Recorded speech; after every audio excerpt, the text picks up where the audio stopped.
جه برنامه کرد کنکشن دنگ امریکا از صالح دمیجر لگل هفکارین خواه به خیرهاتنا و دکم و به سرنوچه آن دست به برنامه دکم. مجارین کرونا و خوپیشاندان امریکا ده سر لیستا هلمتا هلبجارتنان دانه.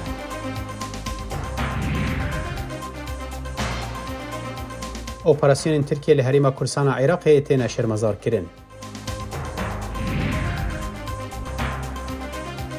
ردکردن حکومت سوریا بریارین دادگهین ریوبریا خسر باندور ده سر جیانا ولاتیان.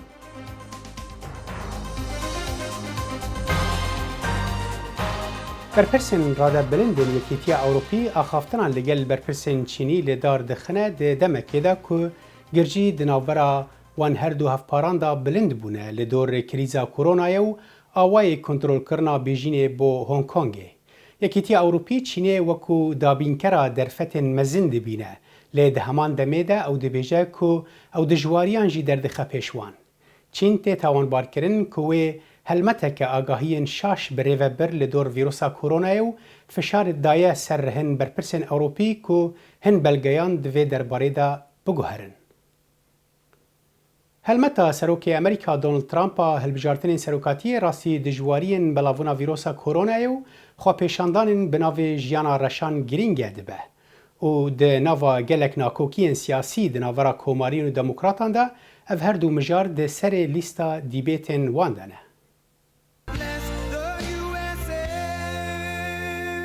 پشتوانین سروک دونالد ترامپ لأستان اوکلاهوما پرانیا امریکیین سپی گوه ندان رنمایین خوپاراستین جوایروسا کرونا دیگلویجی جمارا آماده بوان جبو گوهداری کرنا گوتارا سروکی نلو گوراهی ویاوی و برپرسین کمپیناوی بو. برو واجی ویگرسه خو پیشاندرین تفگرا بناوی جیانا رشان هیجایا پرانی بماسکن بردوولی وان لدیجی هاتنا سروکی بون جبو واجاندنا کمپینا خویا هلبجارتنان. 5 months from now, we're going to defeat Sleepy Joe Biden. پشتی 5 مهدی امی لهمبر جو بایدن خوار بسر کون. او ده چاواج دست رزگار ببا. امی تفگرا چپا رادیکار راوستینن امی پاش روژا اولو دلیویان بو امریکیان جهر نجادی رنگی و اولکی آوا بکن. Good afternoon, everyone.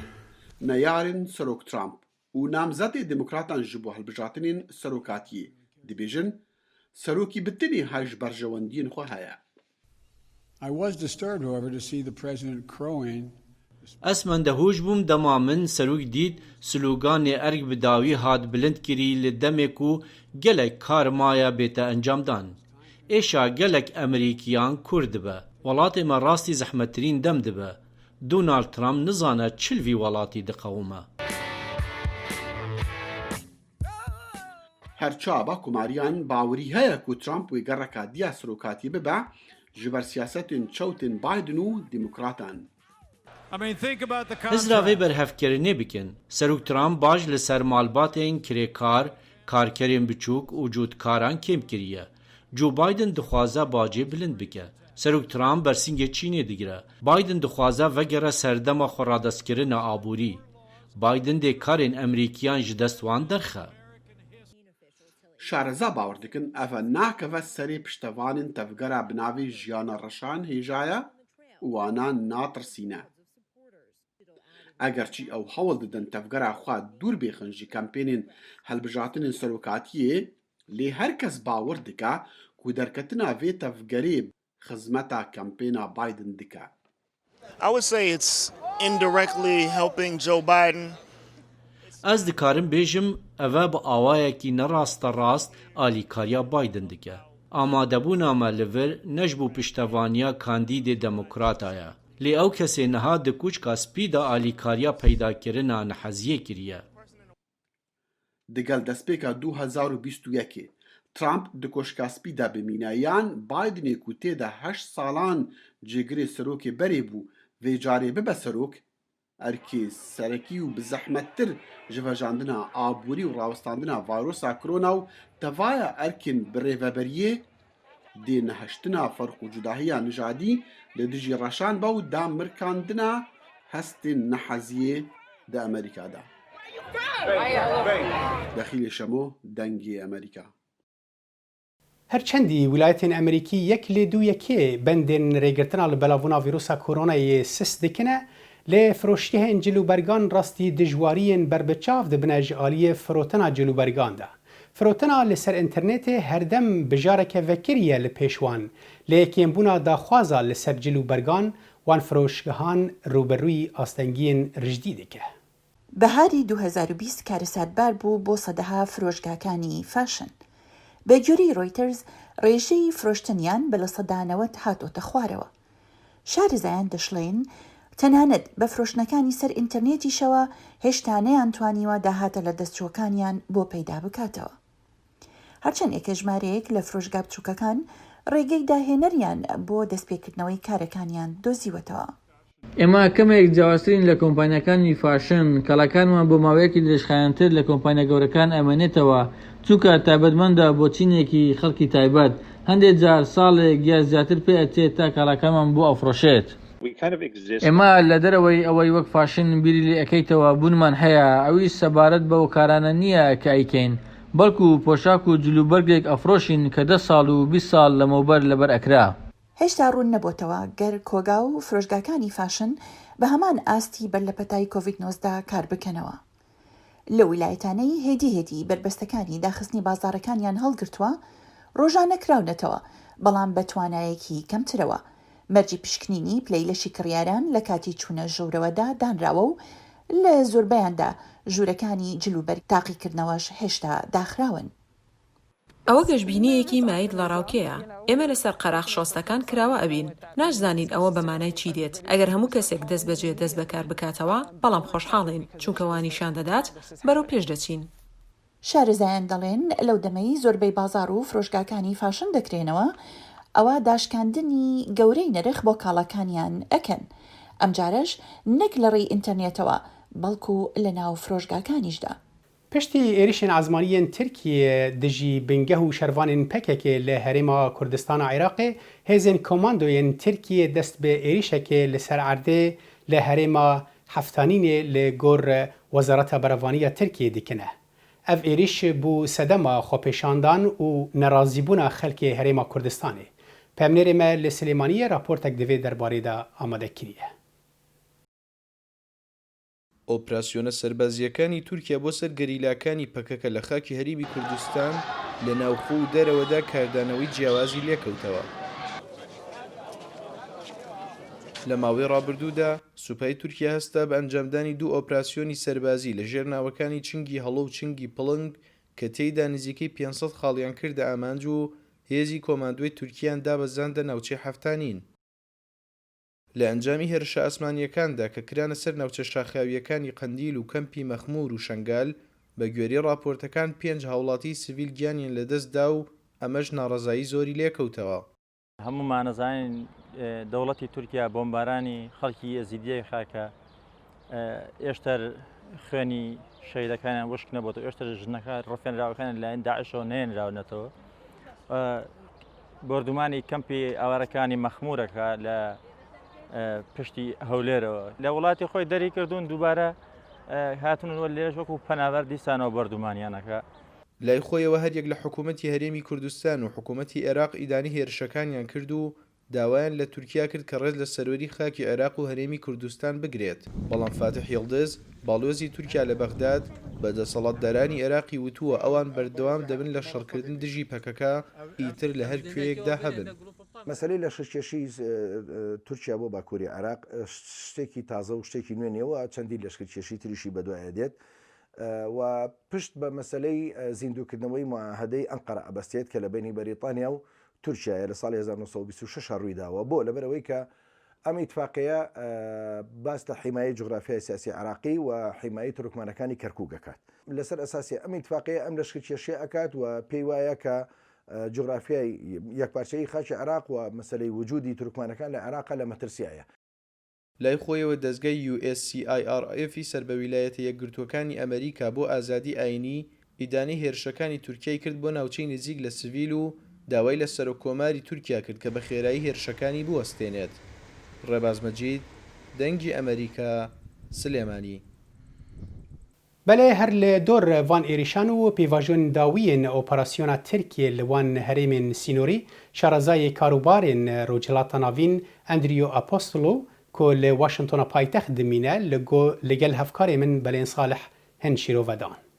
اندرو پرسیاری یەکەمەوەیە بەڕای تۆ جیاوازی چییە لە نێوان ئەم هێرشانەی ئێستا کە تورکیا دەیکاتە سەر پەکەکە لە هەرێمی کوردستانی عێراقدا لەگەڵ هێرشەکانی پێشووتریدا؟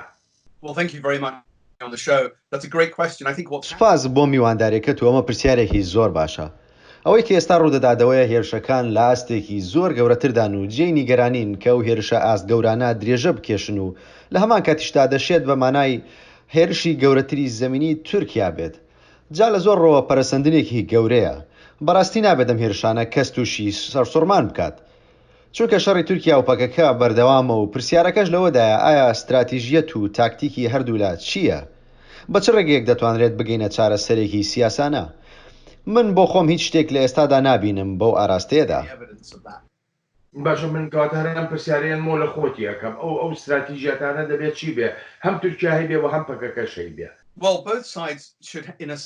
پێدەچێت هەردوو لە هەمان استراتیژیان هەبێت کە ئەوی تریان بێنێتە سەر مێزی دانووساندن. بەڵام یەکێک لە کێشە سەرەکیەکان بەکارهێنانی توندوتیژیە لەو استراتیژیانەدا. ئەلبەت توندوتیژیەکان هیچ لایەک ناگەێنێت بە هیچ شوێنێک. ئەوەی پێویستە تورکیا و پەکەکە لی تێبگەنەوەیە ئەگەر بێت و جەختکردنەوە هەر لەسەر دۆسەی ئاسایشی بێت ئەوە لایەنی بەرامبەریش هەمان شت دەکات. تورکیا سوودی لە بڵاوبوونەوەی پەتای کۆڕۆنا بینیوە لە جیهاندا. ئەمریکا و ئەوروپایەکانیش سەرقاڵی ئەم پەتایان. ڕێبەرانی ئەوروپا تورکیا تەنها لە ڕەهەندی کۆچبەرانەوە دەبینین و بایەخ بە هیچ شتێکی تری و تورکیا نادەن. بەڵام ئەمانە دەگۆڕدرێن. لە ئەمریکا ڕێبەرایەتیەکی نوێ دێتە ئاراوە و دوای هەڵبژاردن. هەرچەندە لەوانەیە ڕێبەرێکی نوێ نەبێت، ئەوروپاش لە بەردەم گۆڕانکاری ڕێبەرایەتیدایە و دەشێت ئیتر بەدیدێکی ترەوە لە تورکیا و پەکەکە بڕوانن. بۆیە پێویستە تورکیا و پەکەکە هەڵسەنگاندنێکی باشتر بۆ ئێستا بکەن. دو پرسیارم ئەندرۆ لەم دیمانەیەدا زۆرێک لە کاربەدەستانی تورک ینی ئاماژە بەوە دەکەن دەڵێن بچنە هەر شوێنێکەوە هەر شوێنێک بە لە ڕێی لەشکرەوە بچنە ناوی بنکەی لەشکری تیادا دادەنێن. ئەمە چی دەگەیەنێ بۆ عێراق بەڕای تۆ پێویستە چ جۆرە تێگەیشتنێکە بێ بۆ ئەو جۆرە لێدوانە؟ ئەمە مانای دووشت دەدات. یەکەمیان بنکۆڵکردنی هەرێمی کوردستان و بنکۆڵکردنی عێراقیشە. بەڕاستیش نازانم ئەم جۆرە هەنگاوانە لە درێژخایەندا چۆن یارمەتی تورکیا دەدات. بیرۆکەی پەیوەندی تورکیا بە کوردەوە لە عێراقدا لەسەر بنشینەی بەرژەوەندی هاوبەش بووە. بەڵام ئەوە هیچ مانایەکی نییە تۆ هاوبەشەکەی خۆت بنکۆڵ بکەیت. دووەم شتیش ئەوەیە کە تورکیا بەرەو ڕژێمێکی هاوشێوەی رووسیا دەڕوات. بینیما تورکیا چی کرد لە عەفرین، لە باکووری سووریا یان لە قوبرس. لەبەرەوە کاتێکی زۆری ناوێت خەڵک بڵێت تورکیا و رووسیا وەکو یەکنە. ئەلبەتە لە بیرمان نەچێت ناکرێت ئەندامێکی ناتۆ ئەوها بکات. دێڵێمەوە ئەمریکا و ئەوروپاش لە بەردەم ڕێبەرایەتی نوێدان و ئەمەش کاریگەری ئێجگار ڕژدی دەبێت.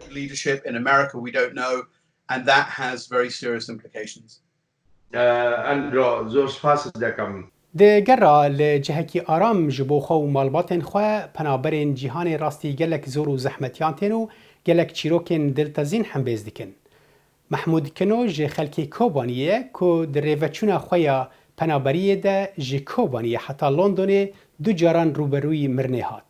Carekê di navbera Lîbya û İtalya da di nava Derya Spî de û cara duyem jî di navbera Fransa û Brîtanya da ku xwe li dirêjiya du demijmêran به بنی کمیونه که باران و دالقاند. از به محمود را اخویم و وی چیروکا خواه به ما را پار وکر. گمیهان پیش او گمیهان اصلا گیشتی حد که سیدبانا کرینه کنو مثلا جو مصریان کرینه مصریان این گور قوانین وان گوتی وان نه صالحه که هر نیم آوه. وانا کرید که ملت ببونه ایتالیا.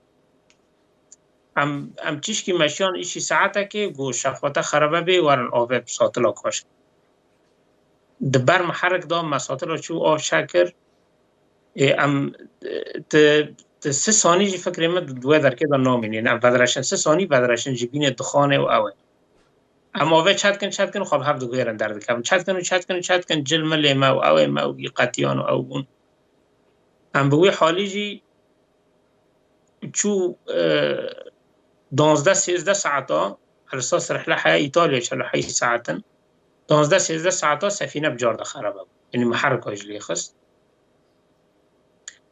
إدوادر كده ملات ترسيا ملات أوبو ودعوات كانت هم عربا ومسلمانا افريقينا بنغلاديشينا ملات خالتو خلتا سوريا اللي جديدة برناو ترسيانا او دكنا او دوادر كده جي مرابو موبايل خواه مگی کیس کرنا سبی او نبن من شرطتون کرنا سبی آو لینا که مگیان درخستون و بیخستون و ما اشارت کر یعنی شوق شکر اینزا که اخمار صناعی هم دینا کنزا چه دینا سفینه شاندرش مرا یعنی سفینه انقاذه وانا هم انقاذ کردم بصراحة وانا يعني نكون هم جيش نجي خالي إيطاليا هم دورتي بحرية دا قرتنا من قاس كرن نورقابا هم كير ورجي بكاتسيانا بلکه محمود یعنی چیروکا در باسپونا ج کالی او آلی فرانسا بو بریتانیا چیروکا که بالکش براستی از خوازم به بینر رات پار و بکی به کردی اگر تو کاربی تو چاوا در باسپوی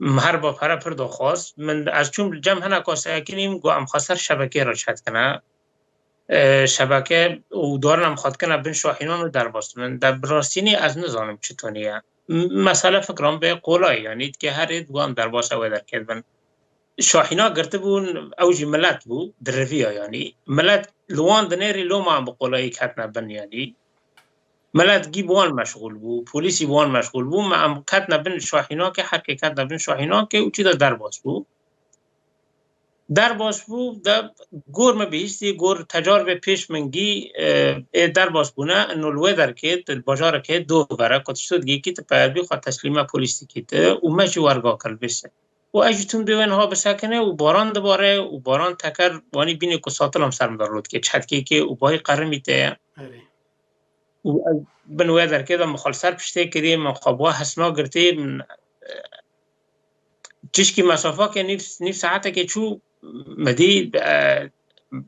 مدی مجال تنه یعنی باید ریا که تیدا ناسکنه سکراندن کوک تیتنه و باید مدی راحت انو دستی من جانی میگیتا بفشل بی و باید قرمی تی انو اسکی استسلام بما و ورگاه از بی حالی از ساعت نیوه که دجی ما یعنی از نیست که 10 ساعت ما بس وان نیف ساعت وید حالی آداوی از گیشت ما حدی مرنه من ادینا استسلام کربو مگو از که از لبنده ما که از بردم ای لحظه و از آن دیکانم ادبیم از تشبس بکنم بگرم بجیانه بگرم از برنادم از یعنی از ادینا وی طالب هر دستی خواه نحسیام که گرتنه یعنی بس مگرتی از آنم مگرتیه یعنی از نظام چی بو مدی خوابادا و ساکنی از این ترسم انو که دیسا بمشه که بنقل عرده نری مدی رسیفن مگو معنا خوابی صف کریه یعنی از مشیام سر مشیام روانگی مراقبه نام شکل نظامن لدی پلیس بر مساکنین شکل با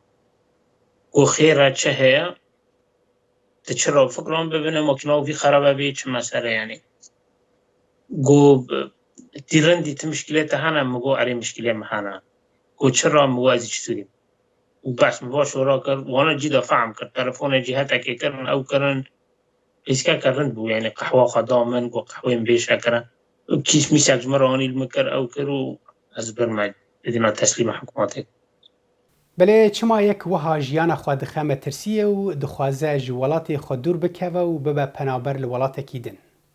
شیروکار سیاسی احمد اسکندری که اوجی به 10 سالان بری لولات سوید بو پنابر لگل هفکاری من جانی دیلان بحثاوه مجاره دکه و دبیجه گرا لجهه کی آرامتر و باشتر و هر وها دسته وردان هیزین مزن د کاروبار نافخویین هن ولاتان دا او سدمین سرکین پرسگریکا پنابرانن. کاگه متوشتم و برنامه کرکنکشن شما روز جهانی پنابران بو لسرتا گرنگی ام روزت چیه و آیا نتوگر تو کان ارکی ویا ریگری لوا بکات حولاتیان خالق ولاتانیان به جن نهیلن یا نویا ریا خوش بکات بو هاتن درو و کو هندی کسان الان درو داری.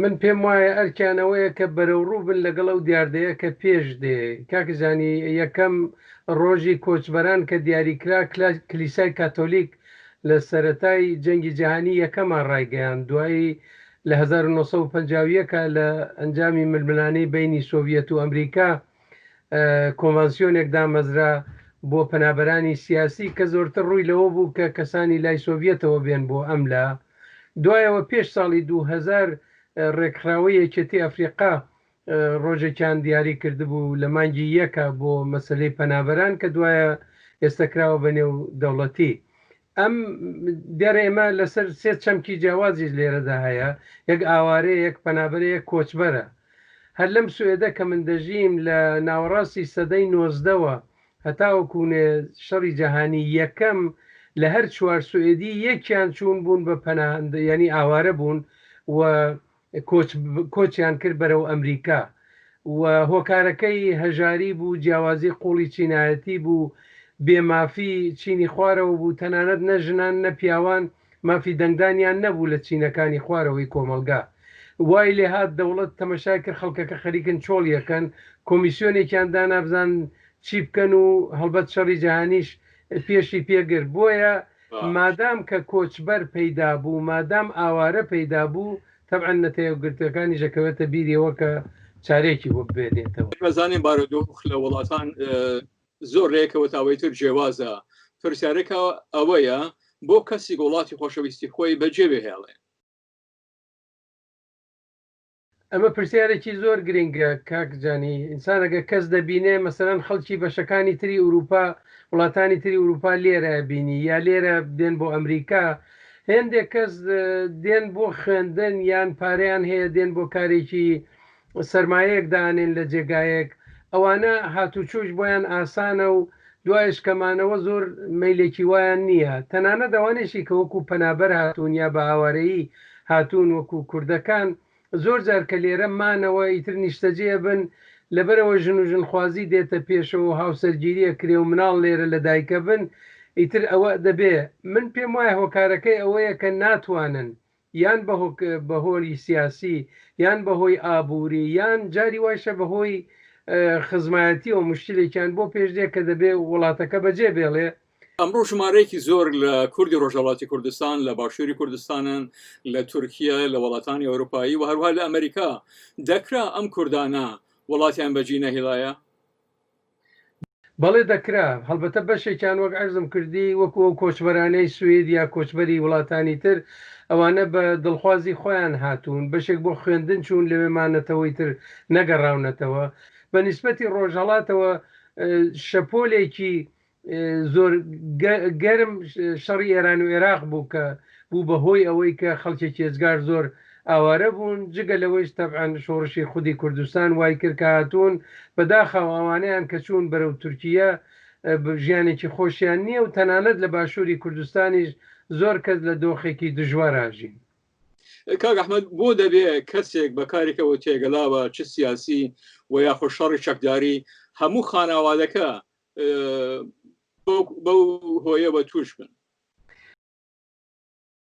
ئەمە مشکلێکی گەورەیە کە ئەمەش لەگەڵ ڕژیمەکانە جیاوازی دێتە پێشەوە کاکزانی لە ڕژیمی بەعساوا بوو بنەماڵەکەی دەگرتەوە لە ڕژیمی شاوا نەبوو لە ڕژیمی شا ئەگەر گەنجێک لە بنەماڵەیەک چالاکی سیاسی بواە دش بە شایش بواە خوشک و براکەی دەیانتوانی بچنە زانکۆ بخوێنن یا باوکی کارەکەی خۆی درێژە پێبدا لە ژێر دەسەڵاتی کۆماری ئیسلامی ئێراندا هەر ئەوەیە کە کەسێک لە بنەماڵەیەک چالاکی سیاسی بێە هەوڵێک بدات دش بە حکوومەت بۆ ئەوەی کە هەموو بناڵەکەی بچنە ناو لیستی ڕەشەوە و جاری وا بووە ماڵوێرانی گەورەی بەدواوە بووە بەداخەوە ئەمە گەڕێتەوە سەر دیکتاتۆری و سەرڕۆیی ئەو ڕژیمانەی کە کوردستانیان داگیر کردووە ئەحمەد ئەسکەندەری لێکۆڵەر و چاودێری کاروباری ڕامیاری زۆر زۆر سپاس لە ترکیە چالاکیە هەدەپەیە بە ناوێ ڕێڤەچوونە دەموکراسیە کو دە 15 مەهێدا دەست پێکردبوو بەداوی هات لە ناکۆکیên هەدەپێ و دەستەڵاتداریە ترکیە لە جهێ خوانە و بەداوی نەبوونە لە گۆڕ هەن بەرپرس و چالاکوانên کورد حتا کو پرسا کوردی لە ترکیە چارەسەر نەبە و دەموکراسی پێک نەیە و ئاشتی ژی نابە ئاگاهین بهتر در راپۆرتا پەیامنێرê me لە ئەنقەرەدا Partiya Demokratîk a Gelan HDP 15 puşberê li Culemergu Edirneyê dest bi meşekê kiribû û piştî 5 roja şûnda jî ev meş li Enqerê bi civîneka girseyî dawî lê anîn. aynı zamanda muhaliflere yönelik Hevserokên HDP Pervin Buldan û Mithat Sancar di vê civînê de ragihandin ku gelên Tirk û gelên Kurd daxwazê wan demokrasî, aştî û wekevî ye. Yani li Türkiye براستی دیوان دمه پاشی ده معافی مرو و دموکراسی نمایه. او شخص 100 ساله جی معافی کردات نبود. اف تف گیشته سر هفدو. Yani امکان ما بین حتی پسکریکا کرد نه چاره سر کردن دموکراسی جنایه ترکی. اف مشا چاره سرنا پسکریکا کردو و مشا دموکراسیه.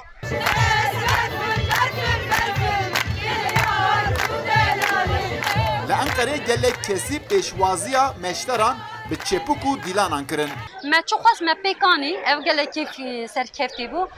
Lê belê hinek deveradan tiştê aciz bûye em bêjin derkete pêş êrişê gel kirin, bincap kirin, civan girtin. Elbette ev tabloyekî ji ber ku em hinekî pê aciz bûn. Lê belê piştî vê jî em dikarin bêjin kî vê meşê careke din HDP wek aktorekî mezin derxiste holê. Eyüp Demir, Deng Amerika, Ankara. Hikûmeta Sûriyê pênasînê bi biryarên dadgehên rêveberiya Xwesera û Abakur û Rojhilatê Sûriyê nake û ev yek jî bandoreke rasterast dide ser jiyana rojaneya xelkê herêmê bigiştî û bi awekî taybet yê bajarê Reqqayê. Pemnêrê me li bajarê Reqqa ronî dide ser vê imjarê. Yek ji pirsgirêkên li pêşnişteciyên Bakur Rojhilatê Sûriyê tunebûna dadgehên hikûmeta Sûriyê ne. Gu biryarên li dadgehên rêveberiya Xweser derdikevin li cem hikûmeta Sûriyê nene bicîkirin.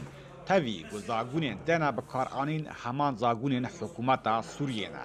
Lê biryarên li dadgehên hikûmeta Sûriyê derdikevin li cem rêveberiya Xweser têne bicîkirin.